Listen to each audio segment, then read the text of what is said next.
ओम गंग गणपतये नमो नमः। संक्षिप्त शिव पुराण रुद्र संहिता अध्याय 29। यज्ञशाला में शिव का भाग न देखकर सती के रौद्रपूर्वक वचन। दक्ष द्वारा शिव की निंदा सुनकर दक्ष तथा देवताओं को धिक्कार फटकार कर सती द्वारा अपने प्राण त्याग का निश्चय। ब्रह्मा जी कहते हैं, नारद, दक्ष कन्या सती उस स्थान पर गई जहाँ वह महान प्रकाश से युक्त यज्ञ हो रहा था। वहाँ देवता, असुर और मुनिंद्र आदि के द्वारा कौतूहलपूर्वक कार्य हो रहा था। सती ने वहाँ अपने पिता के भवन को नाना प्रकार के आश्चर्यजनक वस्तुओं से संपन्न, उत्तम प्रभा से परिपूर्ण, मनोहर तथा देवताओं और ऋषियों के समुदाय से भरा हुआ देखा। देवी सती भवन के द्वार पर जाकर खड़ी हो गई और अपने वाहन नंदी से उतरकर अकेले हैं शीघ्रतापूर्वक यज्ञशाला के भीतर चली गई।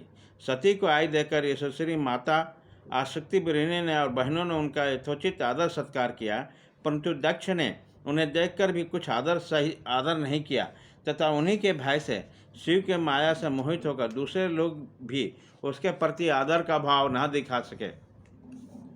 मुनि सब लोगों के द्वारा तिरस्कार प्राप्त होने से सती देवी को बड़ा विस्मय हुआ, तो भी उन्होंने माता पिता के चरणों में मस्तक झुकाया और उस यज्ञ में सती ने विष्णु आदि देवताओं के भाग देखे, परंतु शंभु का भाग उन्हें कहीं नहीं दिखाई दिया। तब सती ने दूसरा क्रोध प्रकट किया। वह अपमानित होने पर भी रोष में बढ़कर सब लोगों को क्रूर दृष्टि से देखते हुए और दक्ष को जलाती हुई सी बोली। सती ने कहा, प्रजापते, आपने परम मंगलकारी भगवान शिव को इस यज्ञ में क्यों नहीं बुलाया, जिसके द्वारा संपूर्ण चराचर जगत पवित्र होता है, जो स्वयं ही यज्ञताओं में श्रेष्ठ, यज्ञ के अंग, यज्ञ की दक्षिणा और यज्ञकर्ता जजमान है। उस भगवान शिव के बिना यज्ञ की सिद्धि कैसे हो सकती है? अहो, जिसके स्मरण करने से सब कुछ पवित्र हो जाता, उन्हीं के बिना किया यह सारा यज्ञ अपवित्र हो जाएगा। द्रव्य, मंत्र आदि, हव्य और कव्य, ये सब जिनके स्वरूप हैं, उन्हीं भगवान शिव के बिना इस यज्ञ का आरंभ कैसे किया गया? क्या आपने भगवान शिव को सामान्य देवता समझकर उनका अनादर किया है? आज आपकी बुद्धि भ्रष्ट हो गई, इसलिए आप पिता होकर भी मुझे अधम जच रहे हैं। अरे, ये विष्णु और ब्रह्मा आदि देवता तथा मुनि अपने प्रभु भगवान शिव के आए बिना इस यज्ञ में कैसे चले आए? ऐसे कहने के बाद शिव स्वरूपा परमेश्वरी सती ने भगवान विष्णु, ब्रह्मा और इंद्र आदि सब देवताओं को, समस्त ऋषियों को बड़े कड़े शब्दों में फटकारा। ब्रह्मा जी कहते हैं, नारद, इस प्रकार क्रोध में भरे हुए जगदम्बा सती ने वहाँ व्यतीत हृदय से अनेक प्रकार की बातें कहें। श्री विष्णु आदि समस्त देवता तथा मुनि जो वहाँ उपस्थित थे, सती की बातें सुनकर चुप रह गए।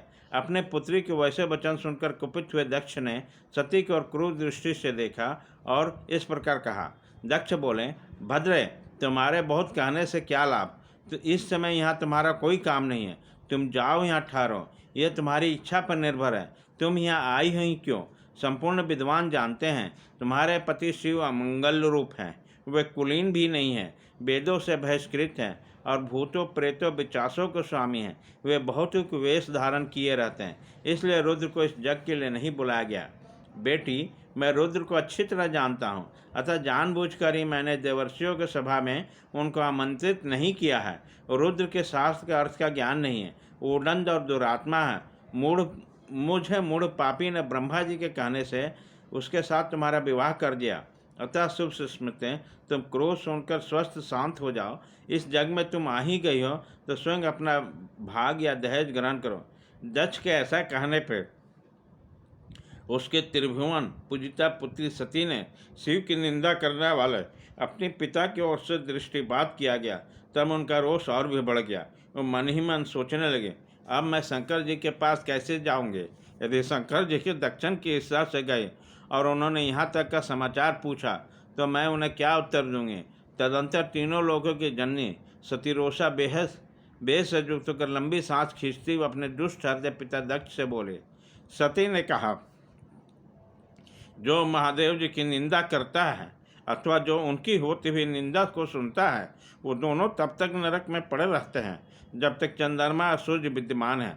अर्थात मैं अपने इस शरीर को त्याग दूंगी, जलती आग में प्रवेश कर जाऊंगे अपने स्वामी का अनादर सुनकर अब मुझे जीवन से की रक्षा से क्या प्रयोजन।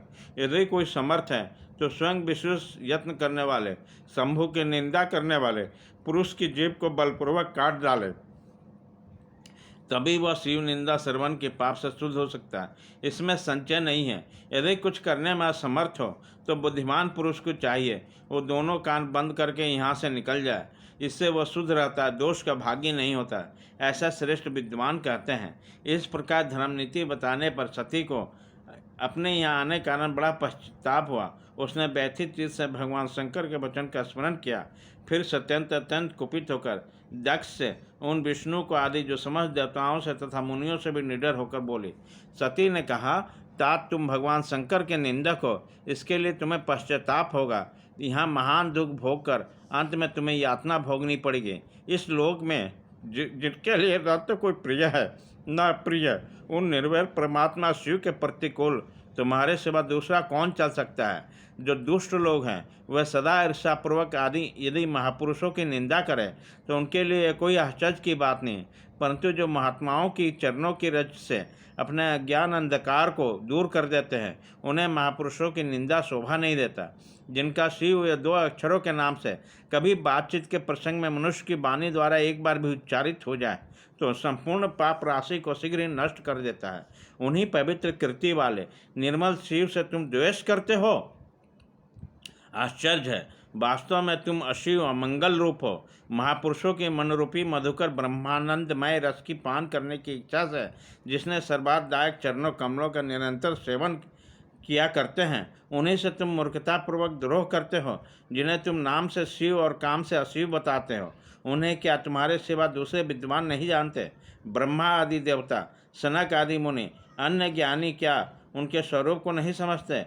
उदार बुद्धि भगवान शिव जटा फैलाए, कपाल धारण किए शमशान में भूतों के साथ प्रसन्नतापूर्वक रहते तथा भस्म नरमुंडों की माला धारण करते हैं। इस बात को जानकर भी जो मुनि और देवता उनके चरणों में गिरे हुए निर्माल को बड़े आदर के साथ अपना मस्तक पर चढ़ाते हैं, इनका क्या कारण है? यही कि वह भगवान शिव ही साक्षात परमेश्वर हैं। प्रकृति यज्ञ आदि अनिर्वृत्ति में 2 प्रकार के कर्म बताए गए हैं।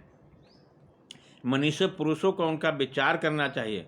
वेदों में विवेचन पूर्वक उनके रागी और वैरागी 2 प्रकार के अलग अलग अधिकार बताए गए हैं। परस्पर विरोधी होने के कारण उक्त दोनों प्रकार के कर्मों के एक साथ ही कर्ता के द्वारा आचरण नहीं किया जा सकता। भगवान शंकर तो ब्रह्म परमात्मा हैं, उन्हीं इन दोनों प्रकार के कर्मों का प्रवेश नहीं है। उन्हें कोई कर्म प्राप्त नहीं होता, उन्हें किसी भी प्रकार के कर्म करने की आवश्यकता नहीं है। पिताजी हमारा ऐश्वर्य अव्यक्त है, उनका कोई लक्षण व्यक्त नहीं है। सदा आत्मज्ञानी महापुरुष ही उनका सेवन करते हैं। तुम्हारे पास वह ऐश्वर्य नहीं है। यज्ञशालाओं में रहकर वहाँ के अन्न से तृप्त होने वाले कर्मठ लोगों को जो भोग प्राप्त करते हैं उनको ऐश्वर्य बहुत दूर है। जो महापुरुषों को निंदा करने वाला दुष्ट है, उनके जन्म का धिक्कार है। विद्वान पुरुष को चाहिए कि उनके संबंध को विशेष रूप से प्रयत्न करके त्याग दे। जिस समय भगवान शिव तुम्हारे साथ मेरा संबंध दिखलाते हैं, मुझे दाक्षायणी कहकर पुकारेंगे, उस समय मेरा मन सहसा अत्यंत दुखी हो जाएगा। इसलिए तुम्हारे अंग से उत्पन्न हुए सदा शव के तुल्य घूर्णित इस शरीर को इस समय मैं निश्चय ही त्याग दूंगी और ऐसा करके सुखी हो जाऊंगे। हे देवताओं और मुनियों, तुम सब लोग मेरी बात सुनो। तुम्हारे हृदय में दुष्टता आ गई है। तुम लोगों का यह कर्म सर्वथा अनुचित है। तुम सब लोग मूढ़ हो, क्योंकि शिव की निंदा और कलह में तुम्हें प्रिय है। अतः भगवान हर्ष से तुम्हें इस कुकर्म का निश्चय पूरा दंड मिलेगा। ऐसा कहकर ब्रह्मा जी कहते हैं, नारद उस जग में दक्ष और देवताओं से ऐसा कहकर सती देवी चुप हो गई। अब मन ही मन अपने प्राण वल्लभ शंभु का स्मरण करने लगे। अध्याय 29।